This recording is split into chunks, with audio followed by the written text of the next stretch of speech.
میرے آقا کا فرمان ہے حضور سرور کونین صلی اللہ تعالی علیہ وسلم کا، جو فجر کی نماز کے بعد، کس کی نماز کے بعد؟ جب فجر کی نماز کے بعد سورۃ یاسین پڑھتا ہے، اللہ پاک جل شانہ فرماتے ہیں کہ جا آج کے سارا دن کی کاموں کی کفایت، تیرے سارے کاموں کی کفایت میرے ذمہ ہے۔ کتنی دفعہ پڑھتا ہے؟ ایک بار۔ جو فجر کی نماز کے بعد سورۃ یاسین پڑھتا ہے تو اللہ پاک فرماتے ہیں جا آج سارا دن کے کاموں کی کفایت میرے ذمہ ہے، یعنی سارے تیرے کام میرے ذمہ ہیں، میرے ذمہ ہیں۔ میں ایک عمل بتایا کرتا ہوں کہ جب آپ کسی نئے گھر میں جائیں 81 بار سورۃ یاسین مل کے پڑھ لیں۔ نئے گھر میں جائیں، اپنے گھر میں رہتے ہوئے تسبیح خانہ نیا گھر ہے، وہ گھر بھی عارضی ہے، بھی عارضی، کیا خیال ہے؟ اور یہاں اگر سورۃ یاسین 81 دفعہ پڑھ لیں، وہاں کی ساری برکات نصیب ہوتی ہیں۔ یہ جو 81 کا عدد ہے یہ اوتاد کا ہے۔ قرآن کی کون سی آیت ہے اوتاد کے ساتھ؟ والجبال اوتادا۔ اوتاد عربی زبان میں میخوں کو کہتے ہیں، ہم نے پہاڑوں کو میخیں بنا دی ہیں، اوتاد۔ جو بندہ 81 دفعہ سورۃ یاسین جو مجمع مل کے پڑھ لے، 81 اوتاد، اوتاد کہ پہاڑوں کو ہم نے میخیں بنا دیا، جس کی وجہ سے زمین کھڑی ہے، جس کی وجہ سے۔ اسی طرح نظام عالم جو کھڑا ہے اوتادوں کی وجہ سے ہے۔ اوتادوں کے اوپر پھر درجات ہیں بہت زیادہ، قطب ہے، قطب عالم ہے، پھر ابدال ہیں، پھر غوث ہے۔ یہ نظام ہے، روحانیت کے حکمران ہیں، یہ روحانیت کے عہدے ہیں۔ جو مجمع مل کے فجر کی نماز کے بعد 81 دفعہ سورۃ یاسین پڑھے، آپ تو 81 سے زیادہ پڑھ چکے ہیں، سوچیں کئی 81 پڑھ چکے ہیں، بہت بڑا مجمع ہے ماشاءاللہ۔ 81 دفعہ سورۃ یاسین مجمع مل کے پڑھے اور مخلصین کا مجمع ہو، یہ شک ہے کہ مخلصین ہیں یا نہیں ہیں۔ مثلاً آپ جائیں اور آپ جا کے کہیں سے بندے اکٹھے کر کے لائیں اور انہیں لاکھ مخلص ہونے کا 1 گھنٹے کا گھوٹا لگائیں اور ان سے بات کریں، پھر بھی شک ہے مخلصین ہیں یا نہیں ہیں۔ اور یہاں الحمدللہ آپ سارے مخلصین بیٹھے ہیں، کہیں الحمدللہ۔ اللہ کے لیے آنے والا مخلص ہے، اللہ کے لیے رہنے والا مخلص ہے، اللہ کے لیے بیٹھنے والا مخلص ہے۔ جب مخلص ہوں اور 81 دفعہ سورۃ یاسین پڑھیں تو فرمایا اللہ جل شانہ اس کی جگہ کے لیے ایک لفظ ہے، رب ادخلنی مدخل صدق واخرجنی مخرج صدق واجعلنی من لدنک سلطانا نصیرا۔ اس کا مفہوم یہ ہے، آیت کا ترجمہ اب میں مفہوم بیان کر رہا ہوں۔ اے میرا مولا، میرا یہاں آنا، ادخلنی مدخل صدق واخرجنی مخرج صدق، میرا رہنا، میرا جانا، میرا آنا، میرا بیٹھنا، اے سخی آقا اس کو ایسے بنا دے جیسے تیری بارگاہ میں کوئی بادشاہ ہوتا ہے، کوئی سلطان ہوتا ہے اور کوئی بڑا ہوتا ہے، اور تو اس کے لیے کیا مسندیں بچھائے گا اپنے خزانے غیب میں، جو تیرے خزانے میں بادشاہ، جنت کا ہر جنتی بادشاہ ہوگا، ہر جنتی بادشاہ ہوگا، اس کے لیے قالین ہوں گے، اس کے لیے نعمتیں ہوں گی، اس کے لیے انعامات ہوں گے، اور اس کے لیے حیرت انگیز برکتیں ہوں گی۔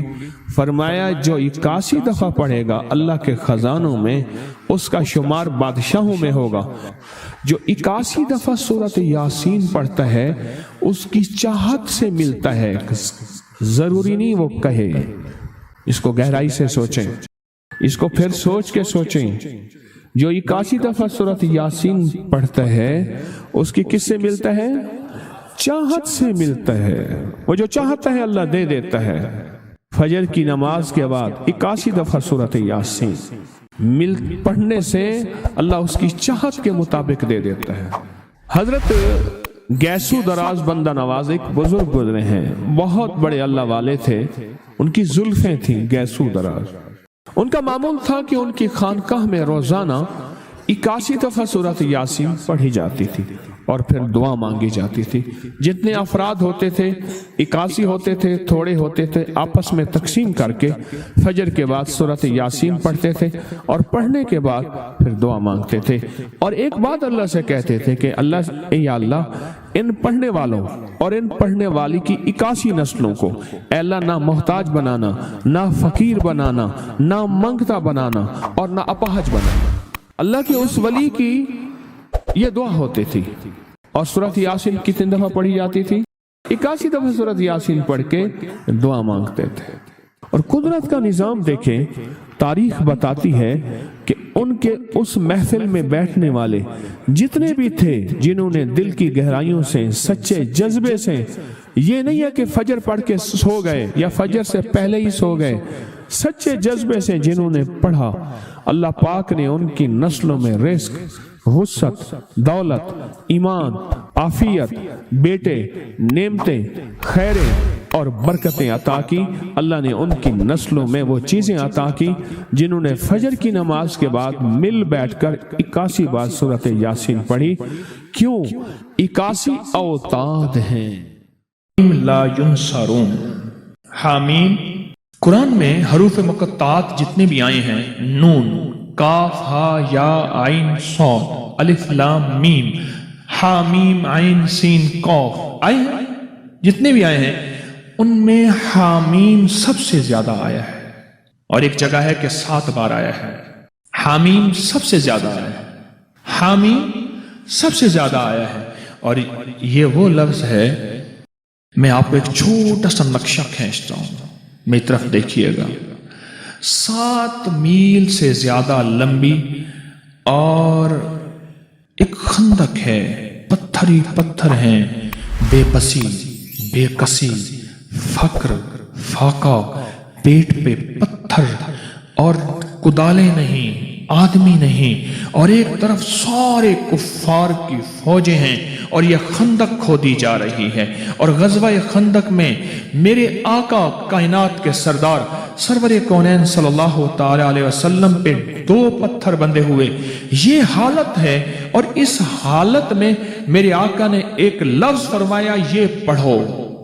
اگر اتنے حالات آئیں اور کہ آخر ہو جائے، اتنے حالات آئیں کہ آخر ہو جائے، اس حالات میں بھی اگر آپ زندگی کا سبق اور پیغام پانا چاہتے ہیں تو حامیم لا ینصرون کو اخیر کر لیں پڑھنے کی۔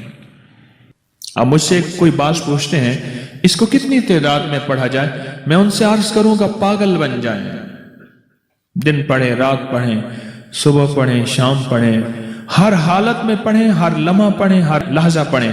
عورتوں اور بچوں کے لیے میں اس کے تھوڑے سے فائدے بتاؤں گا، جس کو آپ کو توجہ دلاؤں گا، تھوڑے سے فائدے بتاؤں گا حامیم لا ینصرون کے۔ ایک تو سب سے بڑا فائدہ یہ ہے کہ میرے اللہ کے نبی کا فرمان اور وظیفہ ہے، اس سے بڑا کوئی فائدہ نہیں ہے۔ دوسرا فائدہ یہ ہے کہ یہ آل محمد اور اصحاب محمد اس وقت جو غزوہ خندق میں میرے مدینے والے کے ساتھی تھے، آل بیت بھی، صحابہ بھی، یہ ان کا وظیفہ ہے، اس سے بڑا کوئی وظیفہ نہیں ہے۔ ٹھیک ہے؟ اب اس وظیفے کے جو کمالات محدثین نے لکھے ہیں، مفسرین نے لکھے ہیں، اکابر صالحین اولیاء اللہ والوں نے اور ہمارے اکابر بڑوں نے لکھے ہیں، آپ اس کا گمان نہیں کر سکتے۔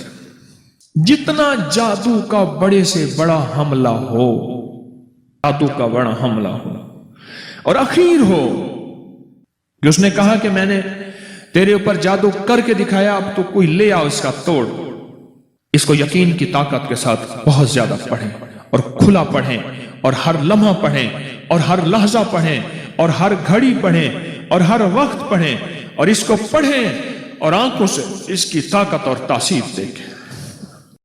چند دن پڑھیں، چند ہفتے پڑھیں، چند مہینے پڑھیں، جلدی نہ کریں۔ حامیم لا ینصرون، لا ینصرون، لا ینصرون، حدیث میں موجود ہے۔